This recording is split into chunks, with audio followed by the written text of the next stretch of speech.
Nabulabog ng pagsabog ng granada at sunod-sunod na putok ng baril ang Sharif Agwak sa Maguindanao del Sur. Kasunod yan ang habulan ng mga sundalo at riding in tandem. 5 ang sugatan. Ang nahulikam na pag-atake sa pagtutok ni Efren Mama ng GMA Regional TV. Kita sa kuwang ito ng CCTV kaninang mag-aalas 6:30 ng umaga sa barangay Mother Poblacion sa Sharif Agwak, Maguindanao del Sur na habang binabaybay ng mga sasakyan ng kalsadang ito, biglang may lumikong motorsiklo. Sinundan din ito ng pagliko ng isang sasakyan ng sundalo hanggang may biglang sumabog. Sinundan ito ng sunod-sunod na putok ng baril. Nagulat ang mga residente nang may nakita ang mga pulis na tila may hinahabol. Ayon sa 6th Infantry Division ng Philippine Army, 2 sundalo ng 2nd Scout Ranger Battalion ang sugatan. 3 sibilyan din ang nadamay matapos tamaan ng shrapnel ng sumabog na hand grenade. Maayos na ang kanilang lagay sa paggamutan.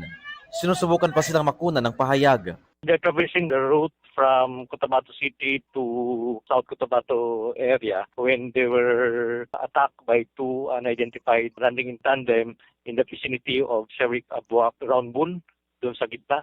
Ayon sa Police Regional Office Bangsamoro Autonomous Region, kinukumpirma pa kung anong panig ang nagpaputok matapos ng pagsabog. Hindi pa kasi confirmed ngayon kung kaninong side yung nakapagpaputok, if sa Army lang or pati yung mga personnel natin from the PNP, and if nakaputok din yung mga suspects na hinabol natin. Tinutugis pa ng otoridad ang mga sospek. Inaalam din ang motibo sa krimen. Mas mahigpit na seguridad ang pinaigting ngayon kasabay ng pagsisimula ng gun ban na bahagi ng unang parliamentary election sa BARM. Pertaining to the security, very tight yung security natin ngayon kasi nga nag-start na yung ating election period and meron na tayong gun ban, and yung ating community checkpoints ay 24/7 all around BARM. Pinaigting natin yung mga checkpoint operations natin, yung mga patrolling natin, especially sa mga area tulad ng Sharif Agwak na na-identify natin na medyo hotspot even before the gun ban started. Nag-deploy tayo ng additional personnel to augment the security requirements in that area. Mula sa GMA Regional TV, Efren Mamak, nakatutok 24 oras.